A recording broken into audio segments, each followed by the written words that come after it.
So, you want to own a campground. This is number 14, and we're talking about water. Now, this is just going to be what little I know about it. I'm not I know a lot less about water than I do electricity, but I can explain what we've done at phase 2. We're on city water. If you have a well, you're going to have more testing and that kind of thing. I don't know those. I don't know, and it probably varies depending on where you are. So if you're going to be on a well, you'll have to talk to your local people on as far as quality and that kind of thing. This is phase 2, sort of. Phase 2, we have the water main is on the other side of the main road. So we had to get that piped across to a fire hydrant, and a box was installed that has a shut-off valve, the water meter, a backflow preventer, and our water system requires us to get that tested yearly. So we have to hire a plumber to come out and test the backflow, which means water from here can't go backwards into the system if something goes wrong. We also have an adjustable pressure regulator. Campers, a lot of them say 70 PSI for water. It is hard to just make your system 70 PSI and pump water uphill to sites somewhere. So that's on the camper. I think we have this one set around 90. Don't hold me to that, but I think it's where it's set at right now. We're in the South. We don't shut off our water in the winter and drain our lines. So if that's each line individually, if they run it all together to one place and blow it out, I don't know how that works. Sorry, I can't help you there. But this is, we're open year round and our water's on all the time.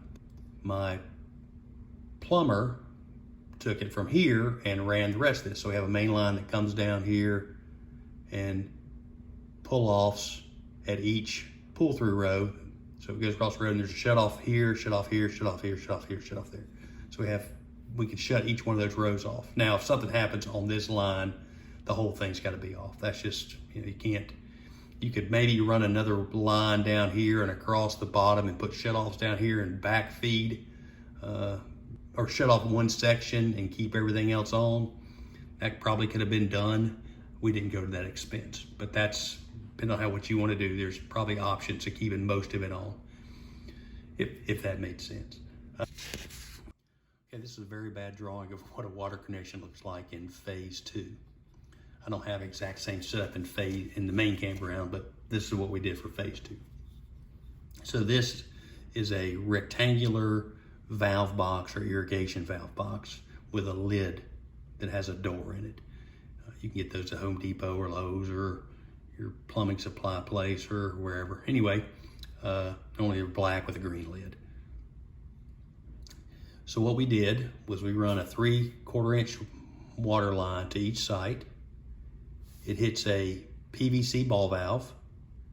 And the reason we do that, if I have a problem here, this is a water spigot or a hose bib, depending on your terminology, I can shut that off and replace this if I have a problem, or if I had leaks or whatever the issue, I have another place to shut the water off and repair this. This pipe cracked or something for some unknown reason. Gives me that option, so that's why we did it that way.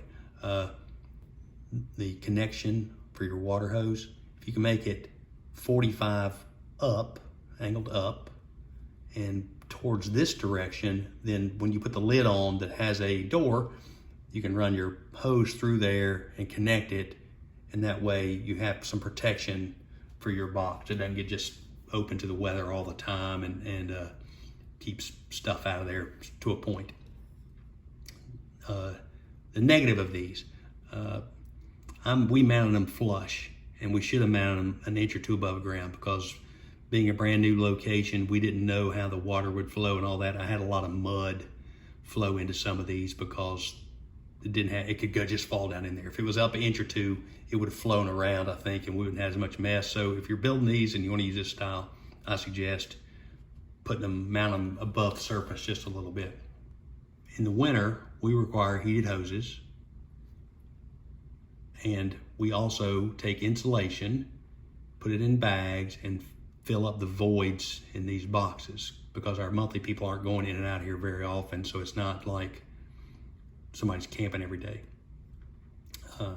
So this keeps the air from moving around there so much, and the heated hose puts out just enough heat to keep everything from freezing up in there.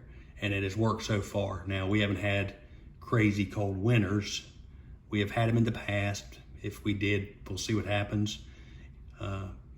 But you gotta do it somehow, and that's our way of doing it. So it's below ground and has insulation and has a heated hose, and so far that's worked for us.